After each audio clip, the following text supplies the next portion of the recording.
ఉందని అనుకుంది. కానీ ఆ ఆకారం మరింత దగ్గరగా వచ్చాక బౌంటీ భయంతో వణికింది. అది అసలైన యజమాని కావచ్చు, పులి. అయ్యయ్యో, ఈ గుహ ఖచ్చితంగా పులిదే. నేను ఇప్పుడు ఏం చెయ్యాలి? అది నన్ను తినేస్తుంది.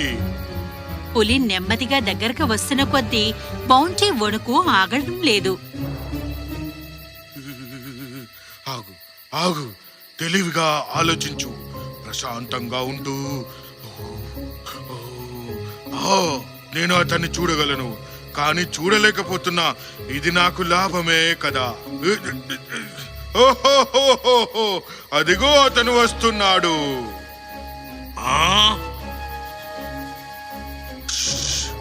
నీకేమైంది? అతను నిన్ను వింటాడు. ఓ సరే, క్షమించు. కానీ అతను ఎంత అందంగా ఉన్నాడో చూడు.